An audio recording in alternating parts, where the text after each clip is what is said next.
श्री महाप्रभु श्री जगन्नाथंकर मनोहर बेश पद्मवेश। पद्मवेश एक भावमूलक बेश अटे। माघ अमावास्या परे बसंत पंचमी पूर्वर पड़ुथिबा बुधवार बा शनिवार दिन एही बेश करा जाइथाए। वर्षकरे केवल एही गोटिए दिन महाप्रभु पद्मवेशर ही पहुड़ जाआंती। बड़ सिंहार बेश हुअंती नाही। केतेक गवेषक मतरे एही बेशर प्रवर्तक हेउछंती बड़छता मठर सन्थ रघुवर दास। किंबदंती अनुजाई उत्कल ठारू शह शह माइल दूर थिले जणे हिंदी भाषी साधु जहाँकर नाम थिला मनोहर दास। एकदा महात्मा मनोहर दास श्री जगन्नाथଙ୍କୁ दर्शन करने उद्देश्य श्रीक्षेत्र को आगमन करथिले। तांकर प्रबल आकांक्षा थिला पुरुषोत्तम श्री जगन्नाथଙ୍କ महाप्रभुଙ୍କର दर्शन। दीर्घ दिन पादरे चली चली अनेक जंगल पहाड़ बण नई रास्ता अतिक्रम करी शारीरिक पीड़ा सत्वे से अविचलित भावे आगे चली थांती।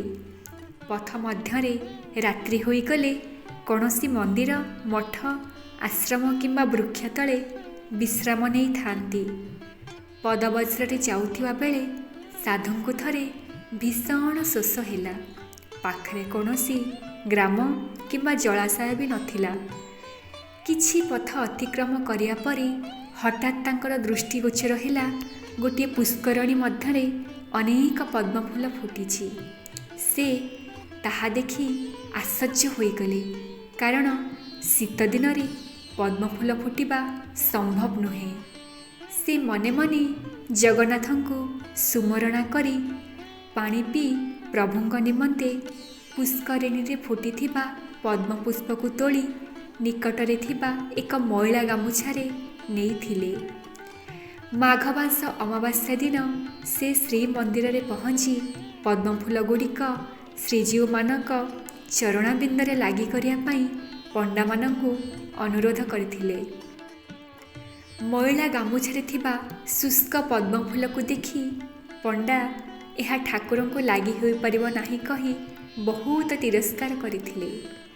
ए घटना रे भक्त मनोहर दास बहुत दुख और अपमान ने म्रियमाण होई तले पड़िथिबा फूल सब गोटाई श्री मंदिर पलाई आसी बड़छता मठ निकटरे श्री जगन्नाथ को स्मरण करी मूर्छित होई पड़िथिले। सेही दिन जगन्नाथ महाप्रभु स्वप्नादेश गजपति महाराज को कहले, मनोहर आनिथिबा पद्मपुष्पर ही आज मोर बड़ सिंहार बेश हेबो। पद्म चाउल रे खीरी भोग करी सेही साधु को सेवन कराई तांकर जीवन शीघ्र रक्षा कर। भक्त प्रवर साधु मनोहर दासंक श्री जगन्नाथଙ୍କୁ पद्मपुष्प प्रदानर किंबदंतीमूलक आख्यान अनुक्रमे माघ मासरे एही बेशरे जगन्नाथ महाप्रभु सोलरे निर्मित पद्मपुष्प परिहित होइथांती। देखिले तो भाव विनोदिया महाप्रभु श्री जगन्नाथंकर की विचित्र लीला। जय जगन्नाथ।